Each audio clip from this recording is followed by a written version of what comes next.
The text came in at 3:47 p.m. on December 18th, right in the middle of my quarterly review meeting with my investment team.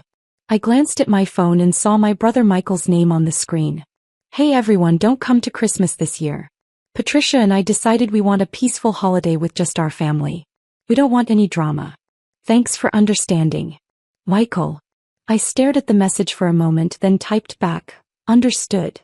My CFO Sarah Chin noticed my expression. "Everything okay, Mr. Anderson?" "Just family business," I said, setting my phone aside. Where were we with the residential lending portfolio? Current outstanding loans total $847 million across 2,300 properties, Sarah continued. Default rate remains under 0.3%, and we're seeing strong demand for our private lending services. I nodded, but my mind was elsewhere. 20 minutes later, as the meeting wrapped up, I made a phone call. First National Bank, Private Banking Division, this is Jennifer. Jennifer, this is David Anderson from Phoenix Capital. I need to discuss loan number 2847 to 5521. The property at 1247 Maple Street. Of course, Mr. Anderson. What can I help you with regarding that account? I'd like to exercise the acceleration clause and call the loan due immediately. There was a pause. Sir, that's a $680,000 mortgage with payments current. Are you sure you want to accelerate? I'm sure. Please prepare the documentation. The borrowers have 30 days to pay in full or face foreclosure proceedings. Understood, sir. We'll process this immediately. I hung up and looked out my office window at the city skyline. Somewhere out there, my brother was preparing for his peaceful Christmas, completely unaware that I owned the mortgage on his dream house. The irony wasn't lost on me. Michael had always been the golden child, the successful attorney, the perfect husband, the responsible one who bought a house in the suburbs and started a family. I was the disappointment, the one who dropped out of law school, the one who started a risky investment business, the one who never seemed to settle down. What they didn't know was that my risky investment business had grown into Phoenix Capital, a private lending and real estate investment firm worth $3.2 billion. While they saw me as the family failure, I'd been quietly building an empire. The house at 1247 Maple Street had a special history. 2 years ago, Michael had called me in a panic. He and his wife Patricia had found their dream home, but their conventional mortgage had fallen through at the last minute due to some credit issues from Patricia's previous marriage. "David, I need a favor," he'd said. "Do you know anyone in private lending? We need $680,000 and the sellers won't extend the closing date." I'd smiled. "Actually, I might be able to help. Let me make some calls." What I didn't tell him was that Phoenix Capital had recently started offering private residential mortgages. Instead of revealing that I was the lender, I'd structured the loan through First National Bank, which serviced mortgages for our firm. To Michael and Patricia, it looked like a regular bank loan. They'd been making their monthly payments of $3,200 religiously for 2 years, never knowing they were paying their failure brother rent on their own house. The exclusion from Christmas wasn't sudden. It had been building for months, maybe years. It started with little comments from Patricia about my lifestyle choices. The fact that I wasn't married, didn't have kids, drove an older car despite apparently having money. "David just doesn't understand family responsibilities," she'd said at Thanksgiving. "It's easy to be carefree when you don't have a mortgage and children to worry about." Michael had nodded along. Some people never grow up, I guess. The comments escalated after I'd missed their son Tommy's birthday party last month. I'd been in Chicago closing a $50 million property acquisition, but to them I was just making excuses. "David always has some work emergency," Patricia had complained to my mother. "It's like he doesn't even care about family." My mother, ever the peacekeeper, had defended me. "Patricia, David works very hard. His business is doing well." "Is it though?" Patricia had shot back. "He still lives in that tiny apartment. He still drives that old car. If his business was really successful, wouldn't he show it?" What they didn't understand was that I lived modestly by choice. My tiny apartment was actually a penthouse I owned in one of downtown's most exclusive buildings. My old car was a perfectly maintained classic that I preferred to flashy new vehicles. I'd learned early in my business career that wealth whispers, it doesn't shout. But to Patricia and Michael, appearances were everything. Their $4,500 a month mortgage payment was a status symbol. Their new BMW lease payments were worth the financial stress because of how the car looked in their driveway. Their maxed-out credit cards were justified by the lifestyle they wanted to project. The Christmas exclusion text had been carefully crafted, I could tell. Michael had written it to sound reasonable and mature. "We want a peaceful holiday," made it seem like I was the problem, the source of drama that needed to be avoided. The timing was deliberate too, December 18th. Late enough that I couldn't make other plans but early enough that they could claim they'd given me notice. But what really got to me was the assumption. They'd assumed I'd be devastated. They'd assumed I'd beg to be included. They'd assumed I had nowhere else to go and nothing else to do. They were wrong on all counts. I spent the evening reviewing Michael's loan file. The original application showed a household income of $180,000, good money, but not enough to comfortably afford a $680,000 house plus their other expenses. Patricia's credit score had been 640 due to a previous bankruptcy. Michael's debt-to-income ratio was borderline. Any conventional lender would have required a larger down payment or a co-signer. Phoenix Capital had approved the loan because I knew Michael's employment was stable and because, honestly, I wanted to help my brother achieve his dream. Now I was wondering if that had been a mistake. The next morning, I had my assistant pull all the records on 1247 Maple Street. What I found was interesting. Michael and Patricia had refinanced their first mortgage 6 months after closing, pulling out $40,000 in equity for home improvements. Except the city records showed no permits for major renovations. They'd also taken out a home equity line of credit for another $60,000. According to their social media posts, they'd used that money for a European vacation and a new swimming pool. Their total debt on the house was now $780,000, more than the current market value of $750,000. They were underwater and leveraged to the hilt. Most concerning was the payment history. While the mortgage payments had been on time, they'd been consistently late, usually by 10 to 15 days each month. The late fees were adding up. I called my property manager. "Marcus, I need you to drive by 1247 Maple Street and give me a condition report." "Is this about the Anderson property?" Marcus asked. He'd been handling my residential investments for 5 years and knew my family situation.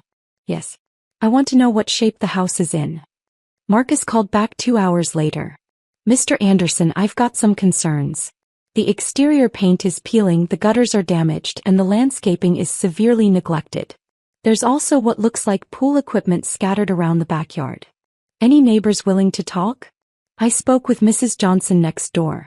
She mentioned that there have been some loud parties lately, and she's concerned about property values in the neighborhood. I hung up and made another call to Jennifer at First National. "Jennifer, I need the payment history on loan 2847 to 5521. Specifically, I want to know about late fees and any missed payments." "Let me pull that up. Mr. Anderson, the borrowers have been consistently late with payments. Never more than 30 days, so we haven't reported it to credit agencies, but they've paid $4,800 in late fees over the past year. Have they contacted you about any payment difficulties?" "Not officially, but the last time Mrs. Anderson called, she asked about payment deferral options. She didn't follow through with an application though." The picture was becoming clear. Michael and Patricia were living beyond their means, using their house as an ATM and struggling to keep up with payments. They were one financial emergency away from default. On December 23rd, I received another text from Michael. "Just wanted to confirm you're not planning to show up tomorrow. Patricia has been stressed about the possibility." I stared at the message for a long time. Patricia was stressed about the possibility of me showing up to Christmas? At my own family gathering? I typed back, "Don't worry. I'll be spending Christmas elsewhere." That was true. I'd made reservations at the Four Seasons in Aspen, where I'd be spending a long weekend skiing and enjoying room service. It would be more relaxing than dealing with family drama. But first I had one more call to make. "Jennifer, it's David Anderson. I want to expedite the foreclosure process on 1247 Maple Street." "Sir, are you sure? It's Christmas Eve." "I'm sure. How quickly can we move?" "With the 30-day acceleration clause, we can file foreclosure papers on January 24th if they don't pay the full balance. Given that it's $680,000, It's unlikely they can secure those funds. Perfect. Please prepare all the documentation. I flew to Aspen on Christmas morning and spent 3 days enjoying world-class skiing and 5-star dining. I didn't think about Michael or Patricia or family drama. I focused on the beautiful mountains and the peaceful solitude. On December 28th, while I was having breakfast on my hotel balcony, my phone rang. It was my mother. David, honey, where are you? Michael said you didn't come to Christmas. I'm in Aspen, Mom. Having a wonderful time. Aspen? That sounds expensive. I laughed. It's not too bad. David, I need to ask you something. Michael got some kind of legal notice about his house. Something about his mortgage being called due. Do you know anything about private lending? He's panicking. I took a sip of my coffee and looked out at the snow-covered peaks. What kind of notice? Something about Phoenix Capital demanding full payment of his mortgage. He says he has 30 days to pay $680,000 or they'll foreclose. David, that's impossible. No one has that kind of money just sitting around. Phoenix Capital, you said? Yes. Have you heard of them? Michael's trying to find out who owns the company, but they're very secretive. Mom, Phoenix Capital is my company. Silence. What do you mean your company? I own Phoenix Capital. It's my business. And Michael is correct, he has 30 days to pay his mortgage in full. More silence. David, are you saying you own Michael's mortgage? I've owned it since the day he bought the house. When he called me 2 years ago asking for help with private lending, I didn't arrange a loan for him. I gave him a loan. But why didn't you tell him? Because he didn't ask. He assumed I was just making calls on his behalf. I let him think that. And now you're foreclosing on your own brother? I set down my coffee cup. Mom, let me ask you something. Do you think it's appropriate for Michael to exclude me from Christmas because I cause drama? David. Do you think it's okay for Patricia to tell people that I don't understand family responsibilities? That I'm immature because I don't have their lifestyle? That's not the same thing as taking someone's house. Isn't it? They've spent 2 years looking down on me, assuming I was unsuccessful, treating me like the family disappointment. All while living in a house that I bought for them. They didn't know. Exactly. They didn't know, so they felt free to treat me however they wanted. Now they know. My mother must have called Michael immediately after our conversation, because my phone started ringing 20 minutes later. I let it go to voicemail. The first message was Michael and his voice was shaking. David, Mom told me about Phoenix Capital. Please call me back. We need to talk. The second message came an hour later. David, please. I know you're angry about Christmas, but this is our house. Our kids live here. Please call me. The third message was Patricia crying. David, I don't understand what's happening. Michael says you own our mortgage?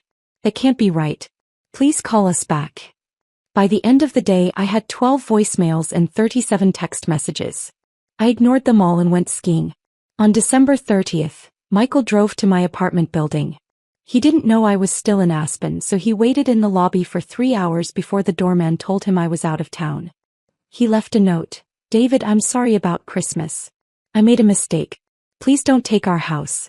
We can work this out. Michael. On December 31st, Patricia posted on Facebook.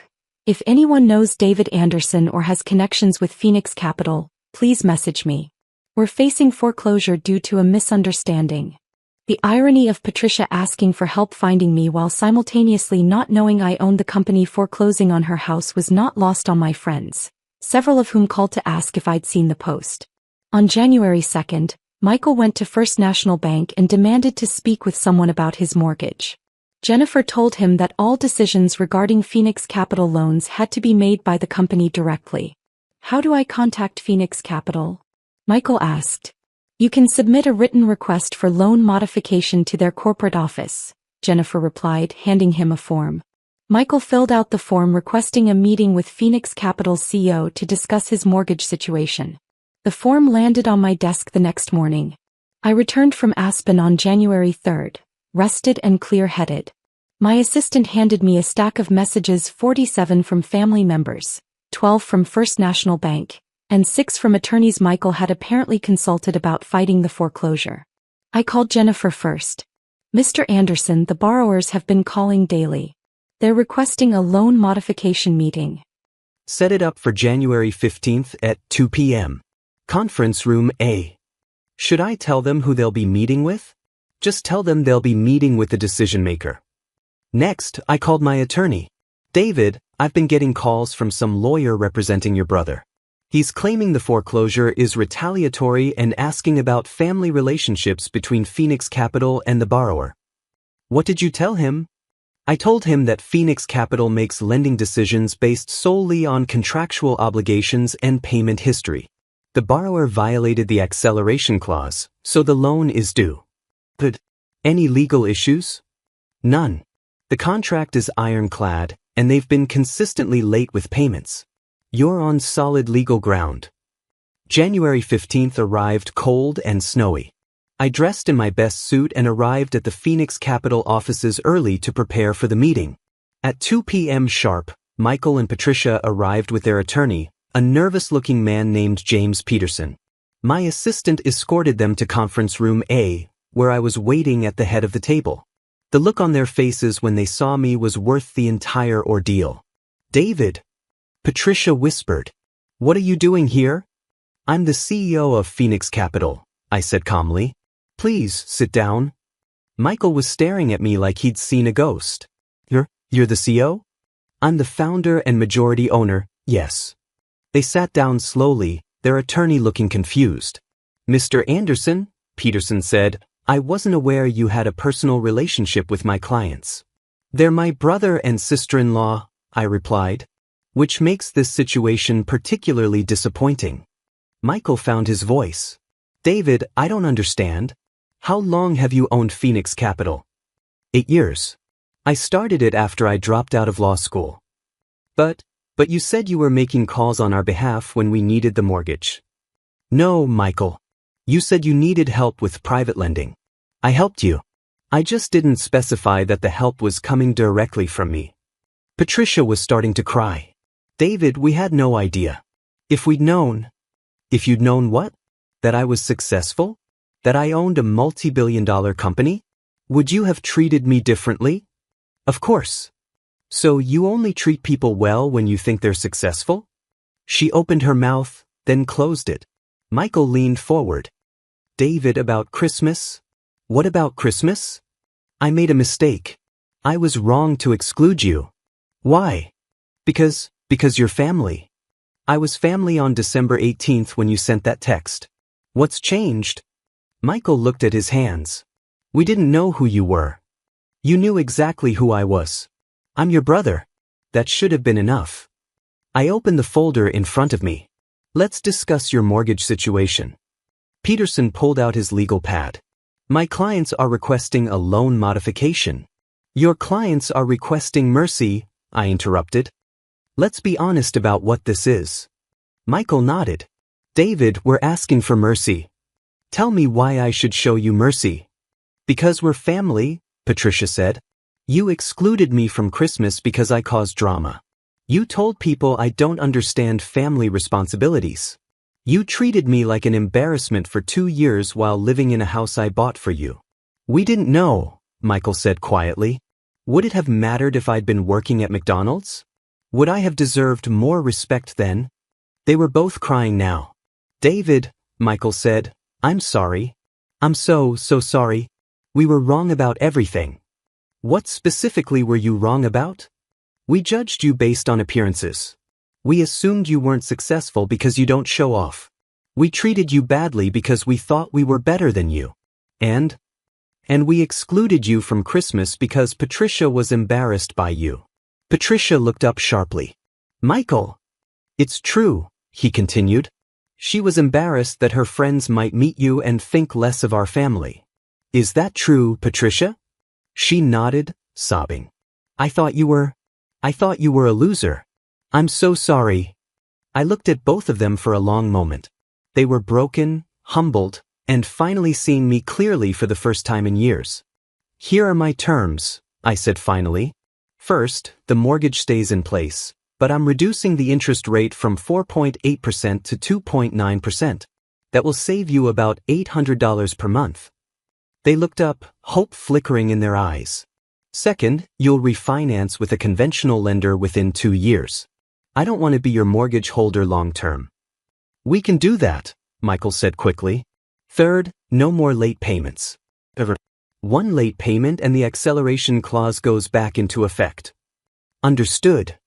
Fourth, you're going to apologize to Mom for making her think her son was heartless enough to steal his brother's house. Of course.